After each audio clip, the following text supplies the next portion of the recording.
الحمد للہ رب العالمین والصلاة والسلام علی اشرف الانبیاء والمرسلین وعلی آلہ واصحابہ اجمعین۔ قال اللہ تعالی وتبارک فی القرآن المجید والفرقان الحمید۔ اعوذ باللہ من الشیطان الرجیم، بسم اللہ الرحمن الرحیم۔ یا ایہا الذین آمنوا اتقوا اللہ حق تقاتہ ولا تموتن الا وانتم مسلمون۔ صدق اللہ مولانا العظیم وصدق رسولہ النبی الکریم الرؤوف الرحیم۔ اللہم نور قلوبنا بالقرآن وزین اخلاقنا بالقرآن وادخلنا الجنة بالقرآن ونجنا من النار بالقرآن۔ قال اللہ تعالی وتبارک فی شان حبیبہ مخبرا وآمرا ان اللہ وملائکتہ یصلون علی النبی یا ایہا الذین آمنوا صلوا علیہ وسلموا تسلیما۔ اللہم صلی علی سیدنا و مولانا محمد معدن الجود والکرم صلاۃ و سلاما علیک یا سیدی یا رسول اللہ۔ تمام حمد و ثنا، تعریف و توصیف اللہ جل مجدہ الکریم کی ذات بابرکات کے لیے، جو خالق کائنات بھی ہے اور مالک ششرہات بھی۔ اللہ جل وعلا کی حمد و ثنا کے بعد رسول رحمت، شفیع معظم، نبی محتشم، حضور ختمی المرتبت صلی اللہ علیہ وآلہ وسلم کے حضور ناز میں اپنی عقیدتوں، ارادتوں اور محبتوں کا خراج پیش کرنے کے بعد واجب الاحترام ذوی الاحتشام، معزز محتشم ناظرین و ناظرات، السلام علیکم ورحمۃ اللہ وبرکاتہ۔ ماہ سیام رمضان المبارک کی شب برکتیں، رحمتیں، کرم نوازیاں، اجالے اور روشنیاں لیے جلوہ فراز ہے، اور آج تقوی کے عنوان سے کچھ باتیں آپ کے سامنے رکھنے کی کوشش کروں گا۔ اللہ جل شانہ میری زبان پر کلمۃ الحق جاری فرمائے۔ کتاب رحمت قرآن مجید میں بار بار تقوی اختیار کرنے کا حکم نامہ اہل ایمان کے نام موجود ہے۔ تقوی ہے کیا؟ اس کا لغوی معنی تو بچنا، ڈرنا اور محتاط رہنا ہے، لیکن اصطلاح شریعت اسلامیہ میں اللہ کے حکموں کو بجا لانا اور اس کی نافرمانی سے اپنے آپ کو بچانا تقوی کہلاتا ہے۔ کسی نے کہا کہ تمہارا رب جہاں تمہیں دیکھنا چاہتا ہے تم وہاں پائے جاؤ، اور جہاں وہ نہیں دیکھنا چاہتا وہاں تم نہ پائے جاؤ، تو یہ تقوی ہے۔ حضرت کعب احبار رضی اللہ تعالی عنہ سے پوچھا گیا کہ آپ پچھلی کتابوں کے عالم بھی ہیں، قرآن مجید کو بھی آپ نے پڑھا ہے، تو آپ بتائیے کہ تقوی کیا ہے؟ تو آپ نے سوال کرنے والے سے کہا، کبھی آپ ایسی وادی سے گزرے ہیں جہاں کانٹے دار جھاڑیاں ہوں؟ تو کہا کئی بار گزرا ہوں۔ تو کہا پھر کیسے گزرے؟ کہا میں اپنے دامن کو سمیٹ لیا کہ ایک ایسی وادی سے میرا گزران ہو رہا ہے جہاں کانٹے دار جھاڑیاں ہیں، تو کوئی کانٹا میرے دامن سے الجھ نہ جائے اور میرا لباس تار تار نہ ہو جائے۔ تو حضرت کعب احبار فرمانے لگے کہ تقوی بھی اسے ہی کہتے ہیں، دنیا میں رہ کر کے اس طرح سے زندگی بسر کی جائے کہ گناہوں سے دامن داغدار نہ ہونے پائے۔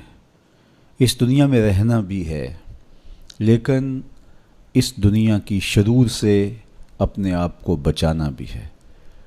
دنیا کے اندر موجود فتنوں سے اپنے آپ کو محفوظ رکھنا ہے، نفس اور شیطان کے مکر و فریب سے اپنی حفاظت کرنی ہے، اپنے دامن کو داغدار نہیں ہونے دینا، اپنے دامن کو پھٹنے نہیں دینا، اپنے ضمیر کی چادر پہ داغ نہیں لگنے دینا، اپنے باطن کی صفائی اور ستھرائی اور پاکیزگی اور عفت کا خیال رکھنا ہے۔ دنیا میں رہ کر کے بھی دنیا کی غلاظتوں سے اپنے آپ کو محفوظ رکھنا تقویٰ کہلاتا ہے۔ کہا اس دنیا میں اس طرح رہو جس طرح کشتی پانی میں رہتی ہے، پانی میں رہنے کے باوجود اپنے اندر پانی نہیں آنے دیتی، چونکہ اگر کشتی پانی میں رہے تو خیر ہے، خود بھی تیرے گی اور اپنے اوپر بیٹھے سواروں کو بھی کنارے تک لے جائے گی، لیکن اگر پانی کشتی میں داخل ہونا شروع ہو گیا تو خود بھی ڈوبے گی اور جو اس کے اوپر سوار ہوں گے وہ بھی ڈوب جائیں گے۔ اس لیے تم دنیا میں رہو تو خیر ہے، لیکن دنیا اگر تمہارے اندر اتر آئی تو پھر کچھ باقی نہیں بچے گا۔ من نظر الی الدنیا نظر الحب اخرج اللہ تعالی من قلبہ نور الیقین والزہد۔ جو دنیا کو محبت کی نظر سے دیکھتا ہے، اللہ اس کے دل سے زہد اور تقوی کے نور کو کھینچ لیتا ہے۔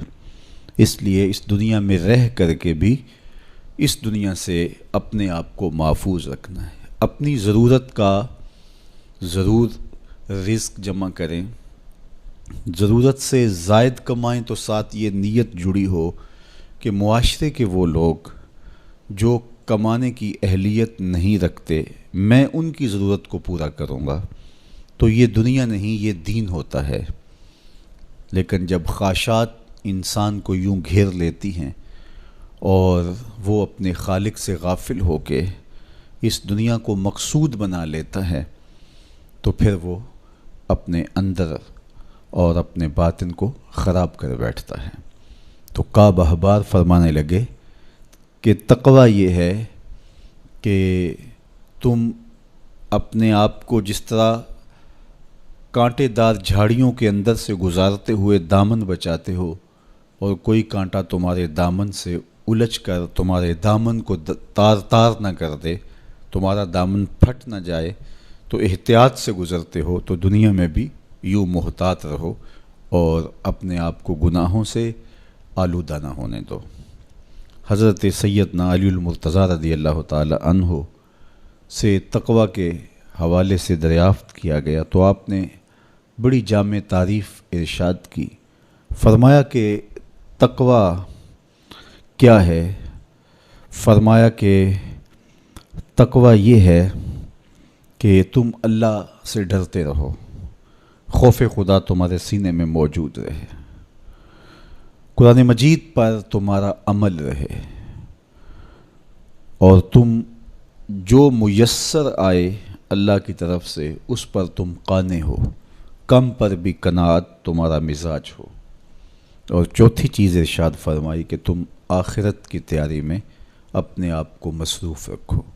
یہ چار وصف اگر تمہارے اندر موجود ہیں تو تم متقی کہلاؤ گے۔ سب سے پہلا وصف کیا ہے کہ اپنے آپ کو اللہ جل شانہ کے خوف میں مبتلا رکھو، اللہ کا ڈر تمہارے سینے میں موجود رہے۔ اللہ کا ڈر کس معنی اور کس مفہوم میں ہونا چاہیے؟ عمومی طور پہ بندہ جس شے سے ڈرتا ہے اس سے وحشت بھی کرتا ہے، اس سے نفرت بھی کرتا ہے۔ سانپ سے ڈرتا ہے، بچھو سے ڈرتا ہے اور موذی جانوروں سے خوف زدہ ہوتا ہے، لیکن اگر ہتھے چڑھ جائیں تو انہیں چھوڑتا بھی نہیں، بلکہ ہمیں تو حکم دیا گیا اقتلوا الموذی قبل ان یوذی، قبل اس سے کہ موذی تم کو ایذا دے تم اس کا خاتمہ کر ڈالو، اگر تمہارے بس میں ہو تو تم انہیں مار ڈالو۔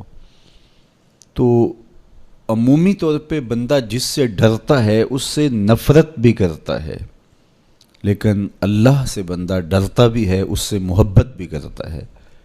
تو یہ ڈر پھر کس مفہوم میں ہوا؟ تو کچھ اشیاء سے، کچھ لوگوں سے ڈر ان کے گزند کی وجہ سے ہوتا ہے، لیکن یہ ڈر جو اللہ کا بندہ مومن کے دل میں ہے یہ محبت کا ڈر ہے۔ جب کوئی کسی سے پیار کرتا ہے تو اس کی ناراضگی سے ڈرتا ہے، وہ روٹھ نہ جائے، وہ ناراض نہ ہو جائے۔ میری زندگی کا سارا سرمایہ تو اس کی خوشیاں ہیں، اس کی خوشی میری زندگی کا جمال ہے، اور اگر وہ روٹھ گیا تو میری زندگی اجڑ جائے گی، میری زندگی کا سارا نور ختم ہو جائے گا، میری زندگی کی ساری خوشیاں ختم ہو جائیں گی۔ تو اللہ سے ڈرنے کا مفہوم بھی یہی ہے کہ جب بندہ اس سے پیار کرتا ہے، اور مومن کی شان ہے والذین آمنوا اشد حبا للہ، جو اہل ایمان ہیں وہ سب سے زیادہ اپنے رب سے محبت کرتے ہیں، ٹوٹ کے چاہتے ہیں اپنے رب کو۔ تو جب اتنی محبت کرتے ہیں اپنے رب سے تو وہ ڈرتے ہیں کہ کہیں ہمارا رب ہم سے روٹ نہ جائے، ہمارا رب ہم سے ناراض نہ ہو جائے۔ تو یہ احساس جب انسان کے ساتھ ہمیشہ جڑا رہے گا کہ میرا اللہ مجھ سے ناراض نہ ہو جائے، تو پھر اس کی زندگی کتنی خوبصورت ہوگی اور وہ گناہوں سے کیوں نہیں بچ پائے گا۔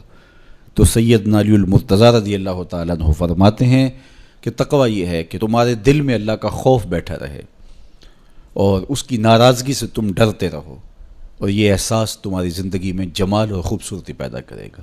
دوسری بات، قرآن مجید پر تمہارا عمل ہو۔ جب کتاب اللہ تمہاری رہنما بن جائے اور تم اپنی زندگی کے سارے عمل کتاب اللہ کی بتائی ہوئی تعلیمات کے مطابق کرو گے تو پھر اس کا عملی نتیجہ تو خوبصورت ہوگا۔ جب تھیوری اچھی ہوگی تو پریکٹیکل بھی اچھا آئے گا۔ جب تم قرآن کے بتائے ہوئے طریقے کے مطابق زندگی بسر کرو گے تو کیسے نہیں ہوگا کہ تمہاری زندگی خوبصورت زندگی ہوگی اور تم کامیاب اور بامراد اور خوش نصیب شخص قرار پاؤ گے۔ اس لیے قرآن مجید پہ عمل اپنی زندگی میں لازم کر لو۔ یہ تمہارے رب نے تمہارے نام رسول کریم صلی اللہ علیہ وآلہ وسلم کی وساطت سے ایک پیغام بھیجا ہے، مکمل ضابطہ حیات ہے، دستور زندگی ہے۔ اس کتاب سے وابستگی، دل بستگی، تعلق کی خاطر تمہیں کبھی رسوا نہیں ہونے دے گا، تمہیں کبھی بے مراد نہیں ہونے دے گا، تمہیں کبھی نقصان میں نہیں پڑنے دے گا، تمہیں ناکام نہیں ہونے دے گا۔ تم ہمیشہ سرخرو ہوگے، کامیاب ہو جاؤ گے، بامراد رہو گے، عزتیں اور وقار تمہارا مقسوم ہوگا اگر اس کتاب کے ساتھ تمہارا تعلق مضبوط ہوا۔ تیسری بات، جو تمہیں میسر ہو اس پر قناعت کرو۔ میسر پر قناعت کرنے کی عادت بن جائے تو زندگی کی تلخیاں ختم ہو جاتی ہیں۔ عمومی طور پہ ہمیں اتنا کچھ اللہ نے عطا کیا ہوا ہوتا ہے، لیکن اس کے باوجود ہم سکون میں نہیں ہوتے، اس لیے کہ ہم ایک ہدف طے کرتے ہیں اور اس کی طرف ہم بڑھتے ہیں۔ تو میسر کا جو سرور ہے، میسر کا جو لطف ہے، اس کو حاصل کرنے کی بجائے جو میسر نہیں ہے اس کی تگ و تاز کے اندر ہم اپنے آپ کو پگھلا رہے ہوتے ہیں۔ تو اس لیے ہم جب اللہ کے دیے گئے پر قناعت کریں گے، ہاں آپ زیادہ کی کوشش کر سکتے ہیں اس نیت کے ساتھ کہ میں دوسرے ضرورت مندوں کی ضرورت بھی پوری کروں، لیکن اطمینان آپ کو یہ ہونا چاہیے کہ جو مجھے میسر ہے، یہ میرا مقدور تھا، یہ مجھے مل گیا، اور اگر میرا مقدور کوئی اور بھی ہوا تو وہ بھی مجھے مل جائے گا، اور ملے گا تب جب اس کا وقت ہوگا، وقت سے پہلے نہیں ملے گا۔ جب ہم اپنے مقدور کو وقت سے پہلے حاصل کرنے کی کوشش کرتے ہیں تو پھر زندگی میں تلخی بھر جاتی ہے، ہم بے چین ہو جاتے ہیں کہ وہ مل کیوں نہیں رہا، میاں وہ کیسے ملے، اس کے ملنے کا بھی وقت ہی نہیں آیا ہے۔ تو ہم ایک اضطراب میں مبتلا ہو جاتے ہیں، بے چین ہو جاتے ہیں۔ اور اگر ہم یہ یقین کر لیں کہ ہمارے مقدور کا ہمیں جب وقت ہوگا تو ضرور ملے گا، تو پھر زندگی کے اندر ایک طمانینت پیدا ہو جائے گی۔ تو جو تھوڑا میسر ہے، جو زیادہ میسر ہے، اس پر ہم مطمئن ہونے کی عادت پیدا کر لیں۔ سیدنا علی المرتضیٰ رضی اللہ تعالی عنہ سے ہی مروی حضور کا ایک فرمان ہے، جو اللہ کے دیے گئے تھوڑے رزق پہ راضی ہو گیا، اللہ اس کے تھوڑے عملوں پہ راضی ہو جائے گا۔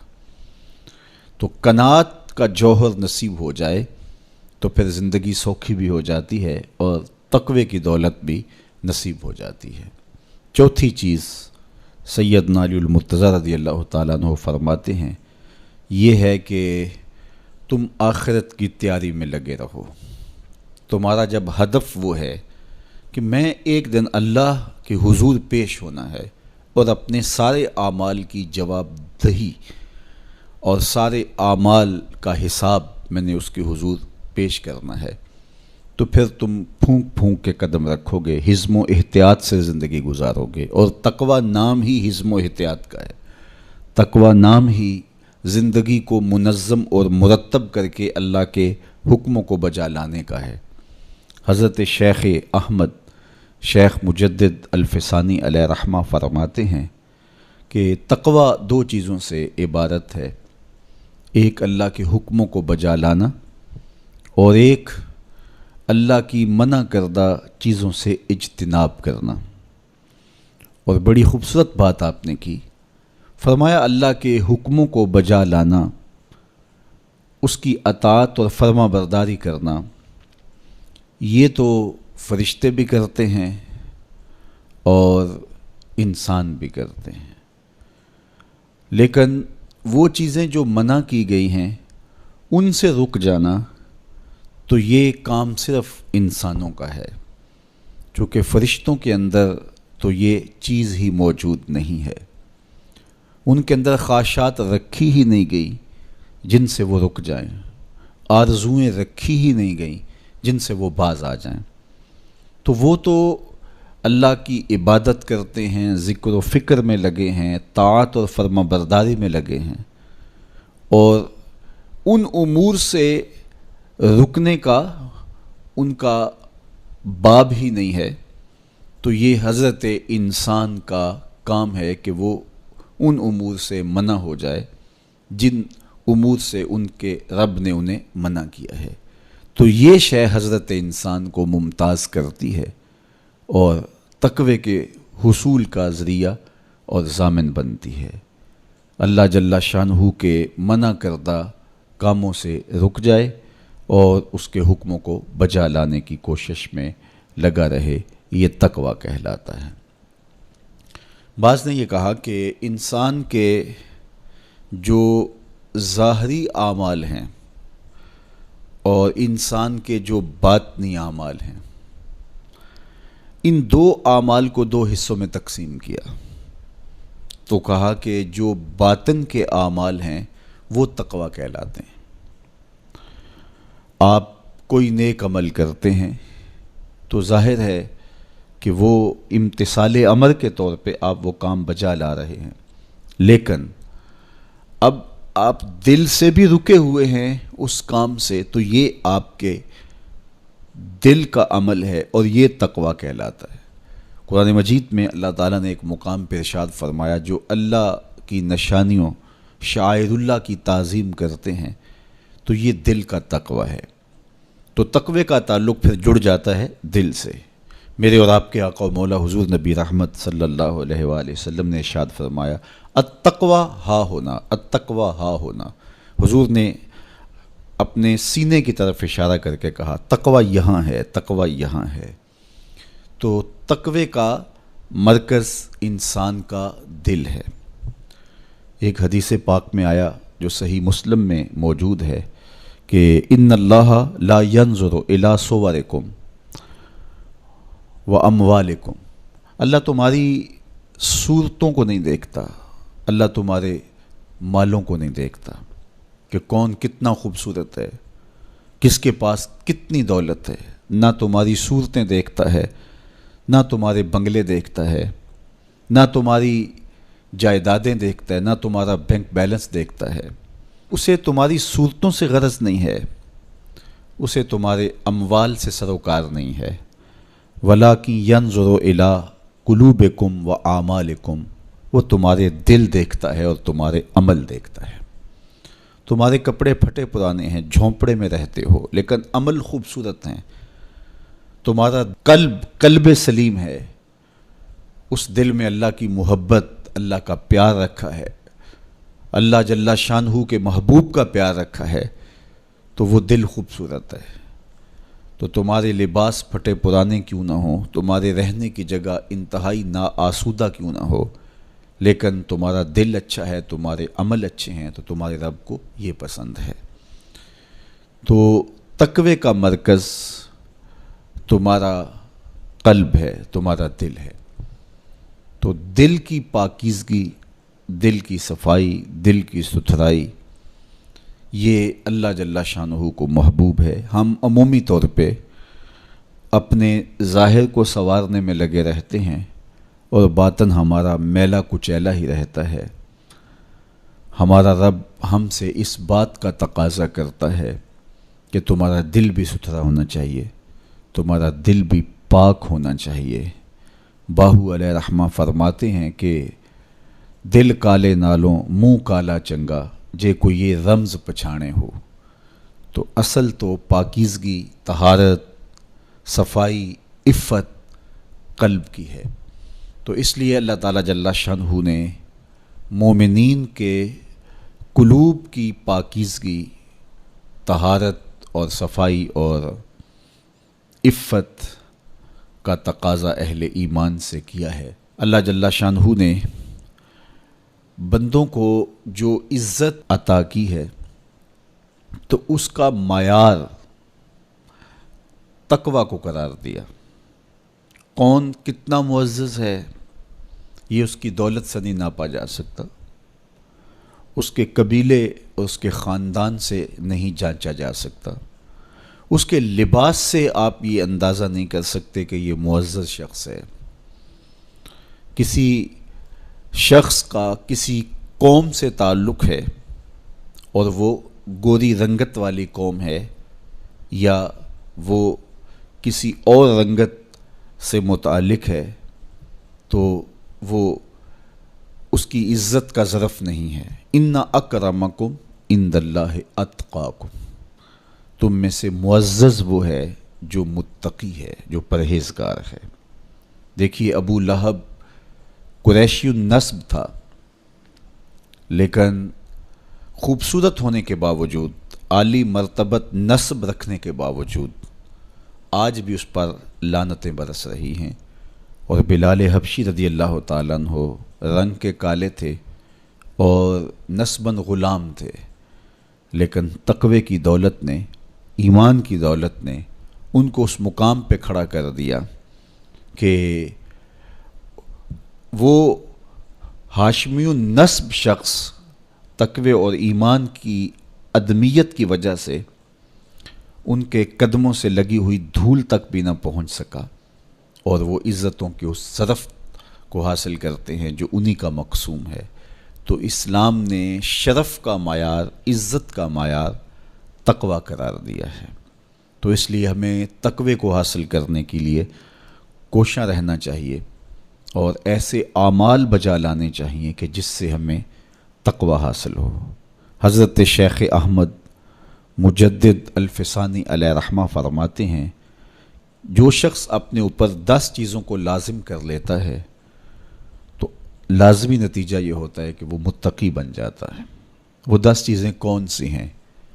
ماہ صیام کے ان حسین لمحوں میں ہمیں وہ 10 اوصاف اپنے اندر پیدا کرنے چاہیے تاکہ ہم متقی بن جائیں، اور متقی اللہ کے محبوب بندے ہیں۔ تقوی اختیار کرنے والے اللہ جل شانہ کی رحمتوں کے خاص مستحق ہیں۔ جنہیں تقوی کا نور نصیب ہوتا ہے وہ اللہ کی رحمتوں کے سائے میں آ جاتے ہیں۔ اگر ان پر مصائب، آلام، مشکلیں آتی ہیں تو ان کے تقوی کی وجہ سے اللہ انہیں راستے عطا کر دیتا ہے۔ وَمَن يَتَّقِ اللَّهَ يَجْعَل لَّهُ مَخْرَجًا وَيَرْزُقْهُ مِنْ حَيْثُ لَا يَحْتَسِبُ۔ اللہ اکبر۔ ارشاد فرمایا کہ جو اللہ سے ڈرتا ہے، تقوی اختیار کرتا ہے، اس کے لیے ہم مصیبت سے نکلنے کے راستے پیدا کر دیتے ہیں، اور اللہ جل شانہ اس کے لیے وہاں سے رزق عطا کرتا ہے جہاں سے اسے گمان بھی نہیں ہوتا ہے۔ تو یہ تقوی کا نتیجہ ہے جو اہل تقوی کو نصیب ہوتا ہے۔ تو حضرت شیخ نے 10 وہ امور بتائے جو اپنے اوپر لازم کر لینے سے تقوی نصیب ہوتا ہے۔ سب سے پہلی بات آپ فرماتے ہیں زبان کو غیبت سے بچائے۔ اتقاء کے حصول کے لیے زبان کو پاک کرنا ضروری ہے۔ انسان کے زیادہ تر گناہ اس کی زبان کی وجہ سے ہیں، اور غیبت یہ بدترین عمل ہے، اور اس کو بدکاری سے بھی برا قرار دیا گیا ہے۔ الغیبت اشد من الزنا، تو اپنی زبان کو غیبت سے بچائے۔ دوسری بات ارشاد فرمائی کہ بدظنی سے بچے، کسی سے خواہ مخواہ بدگمان ہو جانا اور اپنے دل کو کسی کے لیے میلا کر لینا اور اس کی بدگمانی دل میں پالنا، تو یہ تقوی کے منافی ہے۔ تو کسی کی بدگمانی سے، بدظنی سے اپنے دل کو بچائے، زبان کو غیبت سے بچائے، دل کو بدگمانی سے بچائے، اور مسخرہ پن سے بچے، بات بات پہ ٹھٹھے مار کے ہنسنا اور اس طرح کی زندگی بسر کرنا۔ اور آج کل تو جب بھی دوست احباب اکٹھے بیٹھتے ہیں تو سنجیدہ اور متین باتیں کم ہوتی ہیں، زیادہ وقت لطیفوں میں ہی کٹ جاتا ہے۔ انسان کو خوش مزاج ہونا چاہیے، اس کی طبع میں شگفتگی ہونی چاہیے، لیکن شگفتگی، خوش مزاجی اور مسخرہ پن میں فرق ہے، اس کو سمجھنا چاہیے۔ سنجیدہ اور متین زندگی یہ مومن کی زینت ہے، انسانیت کا حسن ہے۔ اس لیے تقوی کے حصول میں مانع ہے مسخرہ پن۔ اگر کوئی شخص متقی بننا چاہتا ہے تو اس کو سنجیدہ اور متین بننا ہوگا۔ طبیعت کی خوش مزاجی یہ معنی نہیں ہے، لیکن مسخرہ پن اور چیز ہے، اس سے روک دیا گیا۔ چوتھی چیز حضرت شیخ احمد فرماتے ہیں کہ اپنی آنکھ کو حرام سے بچائے۔ اپنی آنکھ کی حفاظت کرنے سے تقوی حاصل ہوتا ہے۔ جب آنکھ خراب ہوتی ہے تو دل خراب ہوتا ہے، جب دل خراب ہوتا ہے تو پھر پورا بدن خراب ہو جاتا ہے۔ اس لیے وہ دروازہ جو کھلا ہے اور اس سے بدی شر اندر اتر رہی ہے اور پھر اس سے آپ کا سارا نظم ہستی برباد ہو رہا ہے، تو اس دروازے کو بند کریں، تو اپنی آنکھ کو حرام سے بند کریں۔ پانچویں چیز ارشاد فرمائی، ہمیشہ سچ بولے۔ جھوٹا شخص کبھی متقی نہیں ہو سکتا۔ اتقاء کے حصول کے لیے اپنے آپ کو سچ کا خوگر بنانا ہوگا۔ سچ کے بغیر کبھی نہ بولیں۔ جھوٹ بولنے والے کی زبان سے شر پھیلتا ہے، اور جب کوئی شخص جھوٹ بولتا ہے تو حدیث پاک میں آتا ہے اس سے بدبو نکلتی ہے، جس کو عام لوگ تو نہیں سونگھ پاتے، لیکن اللہ کے فرشتے 1 میل دور پیچھے ہٹ جاتے ہیں۔ تو مومن سچا ہوتا ہے، مومن جھوٹا نہیں ہوتا، اور تقوی کے اصول کے لیے سچ شرط ہے۔ چھٹی چیز ارشاد فرمائی، ہر حال میں اللہ کا احسان مانے۔ جب کوئی بھی انسان پر بہتری آئے تو اس وقت یہ کہے کہ یہ میرے رب کا احسان ہے کہ مجھے یہ حاصل ہوا ہے۔ بہت سارے لوگ اپنی محنت کا نتیجہ قرار دیتے ہیں کہ یہ میں نے کیا تو اس کے نتیجے میں یہ ملا۔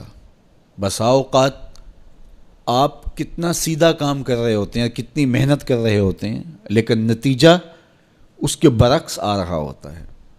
سیدنا علی المرتضیٰ رضی اللہ تعالیٰ عنہ فرماتے ہیں، میں نے اللہ کو اپنے ارادوں کی شکست سے پہچانا، تو یہ اس کی کرم نوازی ہے کہ اس نے ایسا کر دیا۔ صحت میرا کمال نہیں، یہ اللہ کی عطا ہے۔ علم میرا کمال نہیں، یہ اللہ کی عطا ہے۔ لہجوں کی خوبصورتی یہ اس کی عطا سے ممکن ہے۔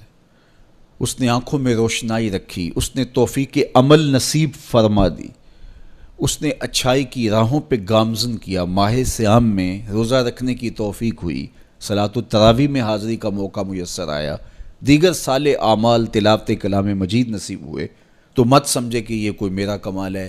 اللہ کا احسان مانے گا تو غرور پیدا نہیں ہوگا، تکبر پیدا نہیں ہوگا۔ تو ہر حال میں اللہ کا احسان مانے، جو بھی خیر اس کو ملے وہ کہے یہ میرے رب کی طرف سے ہے، اور اگر اس کا کرم نہ ہوتا تو یہ عمل مجھے نصیب نہ ہوتا۔ اور کتنے عمل ہیں کہ نصیب ہونے کے بعد عجب سے، تکبر سے، ریاکاری سے برباد ہو جاتے ہیں۔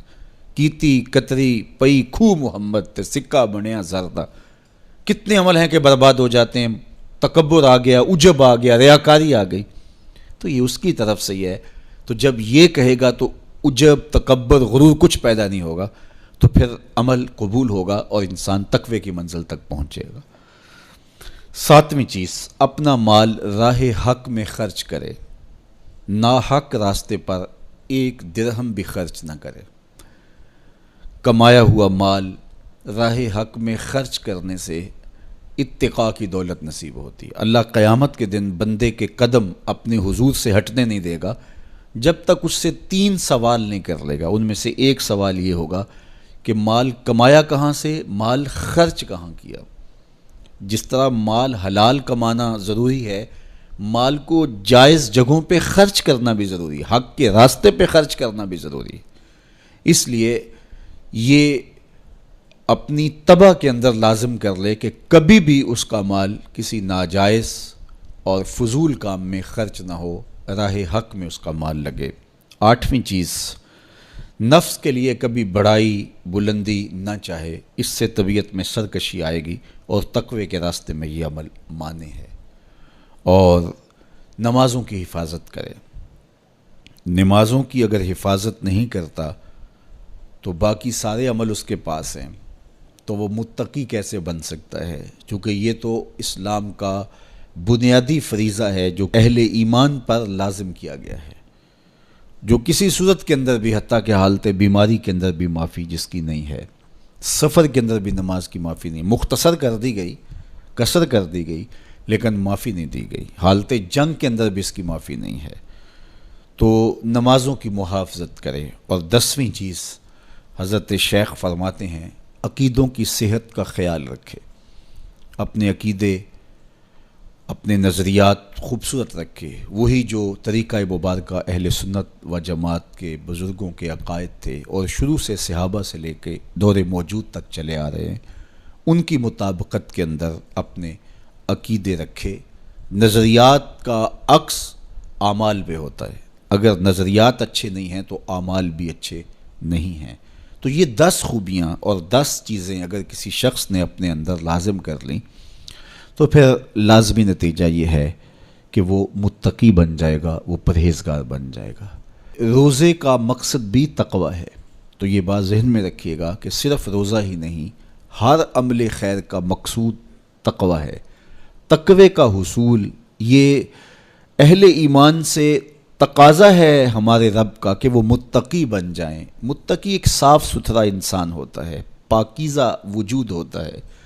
متقی شخص کسی کو ضرر نہیں دیتا، کسی کو دکھ نہیں پہنچاتا، وہ کسی کا حق غصب نہیں کرتا، کسی پر ظلم، زیادتی، جور و تعدی سے پیش نہیں آتا، وہ لوگوں کے حقوق کی پاسداری کرتا ہے، وہ اپنے فرائض کو پورا کرتا ہے، وہ خلق کے حق کو بھی ادا کرتا ہے اور خالق کے حق کو بھی ادا کرتا ہے، وہ دھرتی پر اللہ جل شانہ کی رحمتوں کا روپ ہے، دھرتی کا بوجھ نہیں ہے بلکہ دھرتی کی زینت ہے۔ تو ایسے پاکیزہ وجود یہ مقصود ہیں شریعت کے، اس لیے ہمیں تقوی ہر صورت میں حاصل کرنا چاہیے۔ قرآن مجید میں تقریباً 258 مرتبہ تقوی کو اختیار کرنے کا مختلف صیغوں کے ساتھ حکم دیا گیا ہے۔ تو اب آپ اندازہ کیجئے یہ کتنی اہم شے ہے جس کا تقاضا اہل ایمان سے کیا گیا ہے۔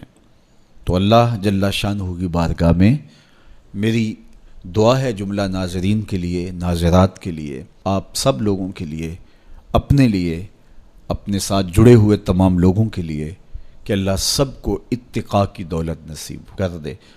یہ زندگی بے مقصد نہ گزر جائے۔ ہم جس مقصد کے لیے آئے ہیں ایسا نہ ہو کہ ساری زندگی گزار کے چلے جائیں اور خالی دامن لے کے اللہ کے حضور پیش ہوں۔ نہیں، اس دامن کو تقوی کے نور سے بھر کر اس کے حضور پیش ہوں، لیکن اس کے فضل پہ آس ہو، مغرور نہ ہونا، جو میسر آ جائے اس کو اللہ کا احسان سمجھنا، اور اس کے حضور کہا مالک مجھ سے تو یہی ہو سکا ہے، اور یہ بھی میری کوتاہیاں اور میری کمزوریوں کے ساتھ ہے سب کچھ، تو اپنے کرم سے میرے پہ رحم فرما۔ تو اللہ تعالیٰ کو ایسا بندہ بڑا پسند ہے جو اس کو راضی کرنے کی کوشش میں لگا رہتا ہے ساری زندگی۔ آپ کے پاس ایک ملازم ہے اور وہ کمزور ہے، لیکن سارا دن کوشش میں لگا رہتا ہے، کبھی وہ دیواریں صاف کر رہا ہے، کبھی وہ آپ کے دروازے پر کپڑا لگا کے اس کو صاف ستھرا کر رہا ہے، کبھی پانی آپ کو پیش کر رہا ہے، کبھی آپ کی گاڑی کو کپڑا لگا کے صاف کر رہا ہے، کبھی اور آپ کے کام میں لگا ہے، اور وہ کمزور ہے، کبھی بیچارہ تھک کے دھوپ میں بیٹھ بھی جاتا ہے، کبھی اس سے ہوتا ہے کبھی اس سے نہیں ہوتا، لیکن وہ نیت سے برا نہیں ہے، ہر وقت اس کی کوشش ہے کہ صاحب مجھ سے راضی ہو جائیں، تو آپ اس کی بہت ساری کوتاہیاں معاف کر دیتے ہیں۔ وہ کہتے ہیں یار کمزور ضرور ہے لیکن نیت کا ماڑا نہیں ہے۔ تو یار اگر ہم نیت کے ماڑے نہ ہوں، ساری زندگی اللہ کو راضی کرنے کے لیے گزار دیں، تو وہ بھی تو دیکھ رہا ہے یہ میرا بندہ ہے۔ میرے شیخ کامل کا ایک شعر مجھے ابھی یاد آیا کہ دلوں میں بری نہیں نہ نیتوں بری میں، دلوں میں بری نہیں نہ نیتوں بری میں، گناہ میں تو ہو جاندے لاچاریاں نو۔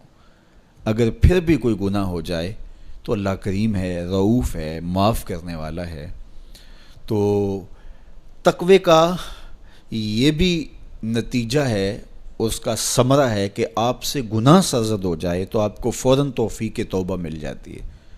اگر یہ صالح اعمال آپ بجا لاتے ہوں تو زندگی کے اندر گناہوں کا سرزد ہونا ممکن ہے، لیکن متقی شخص سے گناہ سرزد ہو جائے تو وہ فوراً رجوع اللہ کرتا ہے، فوراً اس کو توفیق توبہ نصیب ہو جاتی ہے، اس کو کھٹکنے لگتا ہے کہ مجھ سے کچھ ہو گیا ہے، تو وہ بے چین ہو جاتا ہے۔ تو آئیے میں اور آپ اپنی زندگیوں میں تقوی کے نور کو بھر لیں۔ جہاں نور ہوگا وہاں اندھیرا نہیں ہوگا، اور اگر یہ نور باطن میں نہیں اترے گا تو وہاں اندھیرے ہوں گے، ظلمتیں ہوں گی۔ تو اندھیروں سے اور ظلمتوں سے اٹا ہوا دل لے کے ہم اللہ کے حضور پیش نہ ہوں، بلکہ نور سے بھرا ہوا دل اس کی دہلیز پہ رکھیں اور اس کی رحمتوں کی خیرات مانگیں۔ ماہ سیام کی مبارک گھڑیوں کی برکت سے اللہ مجھے آپ کو تقوی کی دولت نصیب فرمائے۔ جو کہا گیا اس کو روحوں میں اتار دے، باطن کی پاکیزگی ستھرائی نصیب کرے۔ وآخر دعوانا ان الحمد للہ رب العالمین۔